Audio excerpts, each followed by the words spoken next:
네, 안녕하세요. 드림 파트너스입니다. 네, 오늘 마감 4월 14일 수요일이고요. 마감 분석 한번 해보도록 하겠습니다. 지수는 뭐 그다지 볼 건 없을 것 같습니다. 코스피는 0.42% 상승, 코스닥은 0.4%, 0.4% 정도 상승을 했는데, 이제 신고가 갱신을 했죠. 코스닥은. 그리고 코스피는 전고점까지는 0.26% 남았습니다. 돌파한 다음에 어디까지 상승할지는 알 수가 없기 때문에 상당히 좀 기대가 되고요. 현재까지로서는 뭐 추가적인 뭐 특이사항이 없는 이상 뭐 악재나 우려는 당분간 좀 없어 보입니다. 그리고 오늘 상승 종목을 좀 확인해 보면요.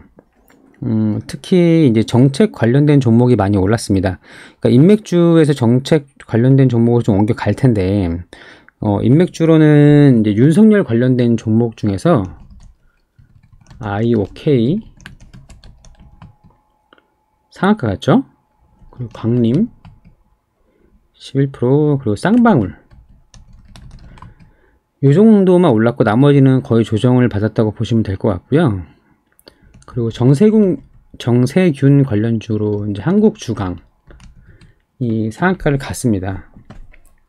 그리고 A리츠가 좀 저는 괜찮을 거라고 보여요. 어제도 말씀을 드렸지만 A리츠가 이제 5% 정도 상승을 했죠. 괜찮을 걸로 보입니다. 왜냐하면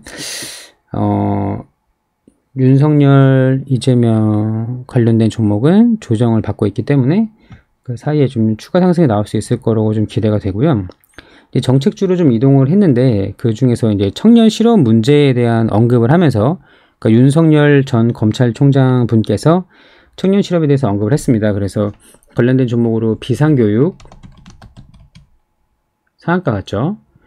그리고 메가 MD 상한가, IB 김영 상한가, 메가 스터디 상한가, 그리고 YBM넷이 제법 올랐어요. 13% 정도, 14% 올랐고, 그 다음 이제 대교가 좀 올랐는데, 대교는 제가 얼마 전에 저출산 관련된 종목으로 좀 언급을 드렸었죠. 그래서 장중에는 25%까지 상승을 했고요. YBM넷 이런 종목에 대해서 좀 밀렸지만 나중에 많이 치고 올라왔었던 종목이고, 그리고 아이스크림 에듀까지도 상승을 했습니다.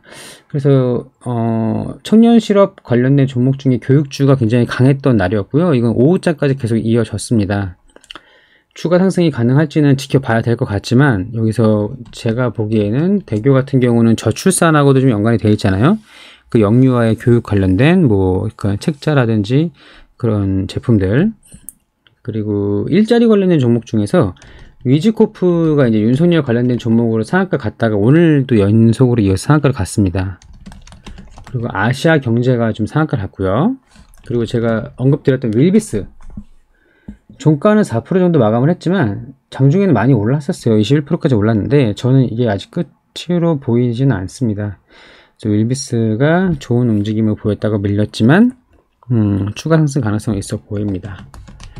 그리고 일자리 관련된 종목 중에서 S코넥도 있죠. 종가는 5% 마감을 했지만 살짝 빼꼼했고요. 그리고 사람인 HR, 구직 사이트 운영하는 사람인 HR은 보합 정도로 마감을 했는데 앞으로 계속 지켜봐야 될 걸로 보입니다. 저는 윌비스가 좀 좋게 보이더라고요. 그리고 저출산 관련된 종목도 같이 상승을 나왔는데 제로투세븐 전고점 돌파했죠. 신고가 갱신했습니다. 주봉을 한번 월봉 볼까요? 52주 신고가 이상 올라갔고요. 오늘 좀 밀렸지만 그래도 장중에 24% 올랐고, 아가방 컴퍼니도 좋았습니다. 저출산이 항상 문제예요. 우리나라의 출산율이 굉장히 낮기 때문에 아가방 컴퍼니 좀 올랐고, 대교가 여기 공통적으로 좀 이제 등록되는 거고, 예림당은 크게 오르진 못했습니다. 그리고 메일 유업이 이게 이제 애기들 뭐 분유라든지 우유 유제품 이런 기업인데 거의 뭐 파란색 꽉 차 있었지만 장중에 5% 밖에 오르지 않았지만 이 메일 홀딩스가 있거든요. 메일 홀딩스가 시가총액이 굉장히 낮고 18%까지 상승을 했어요. 그래서 마감은 거의 보합권 근처에서 마감을 했는데 거래량이 엄청나게 터지면서 저출산 관련된 종목 중에서는 약간 시그널이 보였다. 추가 상승이 가능해 보입니다. 제가 보기에는. 그래서 아가방 컴퍼니도 더 갈 수 있을 거라고 보이고요. 메일홀딩스도 좋게 보입니다. 그리고 아기상어 관련된 종목 중에서 원래 삼성출판사가 대장이었는데 오늘 소폭 상승을 했지만 그동안 많이 오르지 못했던 톱박스 코리아 장중에 거의 뭐 상한가 찍고 나서 17% 마감을 했고요. 오로라까지 상승을 했는데 톱박스 코리아는 저는 기존에 좋다고 말씀을 드렸었죠. 올랐고 전고점 갱신했고 네 52주 신고가 갱신을 했습니다. 이제 종가 기준으로는 좀 애매한데 이제 올라가고 있기 때문에 좋게 보입니다. 지금 사기에는 기다리는 시간 혹시라도 조정이나 눌림이 오게 되면은 그 시간을 좀 견뎌야 되기 때문에 좀 지루하죠. 이게 플러스 상태에서 플러스 뭐 20% 이상에서 기다리고 있는 것과 마이너스에서 기다리는 것은 다른 그런 영역이기 때문에 어쨌든 좋아 보입니다. 그리고 재택근무 관련된 종목이 이제 코로나 확진자가 늘어나면서 다시 한번 좀 부각을 받았는데요. 알서프트 빼꼼 나왔죠. 며칠 전부터 그 ECS는 다른 재료도 있기 때문에 뭐 재택근무 뿐만으로 올랐다고 보기 좀 어렵지만 ECS도 좀 상승을 했고요. 그리고 링네트 세 개가 거의 대장이었죠. 이렇게 좀 상승이 나왔습니다. 근데 어쩔지 모르겠어요. 이제 코로나에 대한 공포는 점점 줄어들고 있기 때문에 일반 대중들, 국민들이 코로나에 대한 걸려서 뭐 사망까지 이르는 걱정은 사실 거의 안 하잖아요. 그러니까 안 걸리면 좋고 걸리더라도 치료는 가능할 거로 보인다. 특히 젊으신 분들에서는. 그래서 얼마큼 이게 이슈가 될지 모르겠지만 일단은 빼꼼은 나오긴 했습니다. 근데 투자금이 아직 많으신 분들은 관심 있게 볼 수 있을지 모르겠는데 한정적이신 분들은 굳이 이런 종목을 볼 수 있을까? 근데 이게 결국 이제 편향이기도 합니다. 그래서 원래 투자에는 굉장히 유연한 그런 자세나 태도가 필요한데 아예 뭐 진단 캐튼이지 안 갈 거야 이런 태도들이 오히려 더 수익률을 내지 못하는 그런 영향이 되기도 하죠. 그 일례로 제가 얼마 전부터 계속 진단 캐튼 관련된 종목들이 상승이 나왔는데 제가 굳이 이걸 할 필요가 있을까요? 라고 말씀을 드렸잖아요. 근데 계속 오르고 있습니다. 엑세스바이오도 14% 올랐고 괜찮은 모습을 보여주고 있어요. 근데 이거는 이제 성향 차이기 때문에 그리고 관점의 차이기 때문에 저는 지금 다른 거에 집중하고 있는 게 많이 있어서 진단키트 관련된 종목 혹은 재택근무 관련된 종목들은 개개인의 성향에 따라서 판단해서 공부해서 매수를 하면은 될 것 같습니다. 그리고 골판지나 재지 관련된 종목들이 많이 올랐는데요. 세아가 많이 올랐어요. 오늘은. 그리고 대림 재지가 소폭 올랐고 신풍 재지가 조금 올랐죠. 아세아 재지도 있고요. 이게 이제 골판지나 재지 그 택배 물량이 증가하다 보니까 그런 택배 배송하기 위해서 골판지가 굉장히 부족하다고 합니다.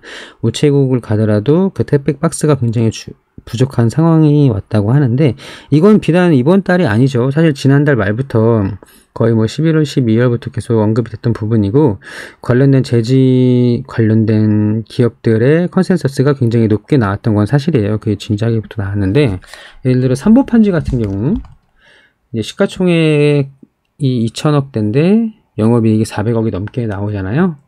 이런 종목들 계속 우상향을 할 수밖에 없을 걸로 보입니다. 같이 한번 볼까요? 잠깐만, 이거 삼보판지만.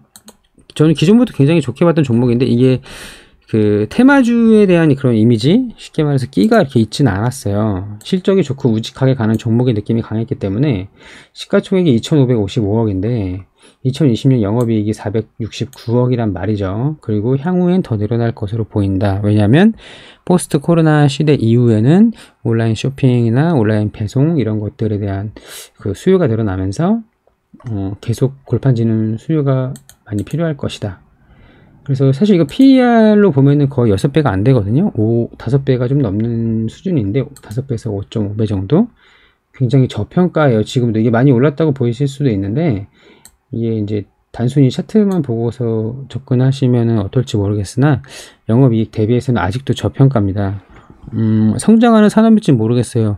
이 골판지 제조도 어느 정도 해자가 있다고 생각을 하거든요. 왜냐하면 이제 굉장히 환경을 오염시키는 그런 영향이 있기 때문에 그런 부분에 대한 규제도 좀 있을 것이고 쉽게 접근할 수 있는 그런 산업으로 보이진 않아요. 제 기준에서는. 그래서 적어도 PER 뭐 콜싹 평균 뭐 10배, 12배는 아니더라도 뭐 8배 이상은 최소한 받을 수 있지 않겠느냐. 그럼 8배면 얼마일까요? 469억, 470억 잡고요. 곱하기 7을 하면은 8배, 제자리를 찾아간다고 했을 때 시가총액이 3,300억이죠. 지금 2,500억이잖아요. 나누기 2,550억.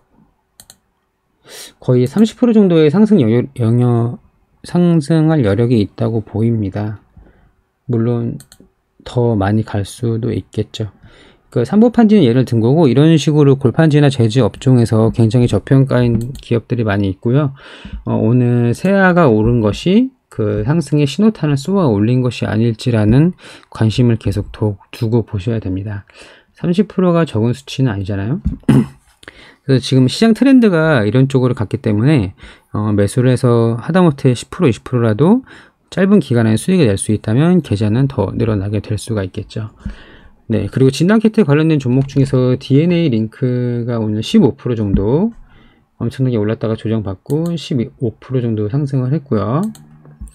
XS바이오가 아까 보여드린 거 14% 올랐고, 우리들 제약 14%. 바이오다인이 많이 올랐습니다. 이게 신규 상장주이긴 한데 얘가 진단키트에 들어가는 시약을 공급한다는 그런 내용 때문에 상한가를 갔고요. 이 이후에 추가 상승 가능성이 있을지 모르겠으나 진단키트 잘 고민 한번 해보셔야 될 것 같습니다. 그 외에 개별 종목들도 많이 있는데 뭐 포스코 엠텍 같은 경우도 있고요. 포스코 엠텍이 10% 가까이 올랐는데 리튬 배터리 상용화를 본격적으로 추진한다. 그리고 하나투자증권 네, 상한가 같고요. 뭐 XINC는 LG에서 그 탄소 나노튜브 공장을 재가동한다는 내용 때문에 수혜를 받을 것이라는 내용으로 상한가를 갔어요. 탄소 나노튜브는 공부를 좀 할 필요가 있을 것 같고요. 제가 관련된 내용이 정리가 되는 대로 블로그에 업로드를 하도록 하겠습니다. 상한가를 가는 이유는 반드시 이유가 있죠. 공부를 해야 될 필요가 있을 것 같고요. 현대무백스가 이제 물류 자동화 기대감. 그리고 뭐 그 외에 아이진, 네오위즈 홀딩스도 많이 올랐어요. 자회사인 네오플라이에서 블록체인 사업을 한다는 내용이 계속 있었고 많이 올랐죠. 15,000원에서 거의 3배 가까이 상승을 했습니다. 그리고 MH 에탄올이 많이 올랐는데 재료가 찾기가 좀 어려웠습니다. 근데 최근에 감사를 새로 이제 성함이 어떻게 됐더라? 그 현대차랑 기아차에서 이제 임원을 맡고 계셨던 그분을 이제 감사로 앉히면서 이 MH 에탄올로 뭐 수소 관련된 현대차랑 협업 내지는 관련주로 좀 엮일 가능성이 있어 보입니다. 그래서 오늘 13% 이상 상승을 했고요. 이런 내용들이 있습니다. 그래서 정리를 해보면 정치 테마주 중에서는 인맥주는 조정을 많이 받았고요. 몇 개만 이제 아까 보여드렸던 뭐 쌍방울이라던가 IOK 뭐 이런 종목들 인맥주가 좀 올랐고, 아까 IOK 어디 갔죠? 상한가 갔죠? 예, 이런 종목들이 올랐고 대부분은 조정을 받았고, 한국주강이 정세균 관련된 종목 추정됩니다. 그래서 상한가를 갔습니다. 그 외에는 거의 인맥주는 거의 끝났고요.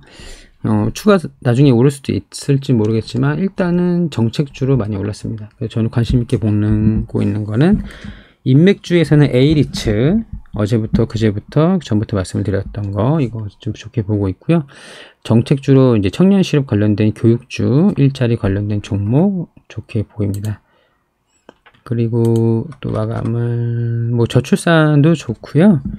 그리고 재택근무 관련된 종목은 아직은 모르겠습니다. 지켜봐야 될 것 같아요. 별로 그렇게 땡기진 않아요.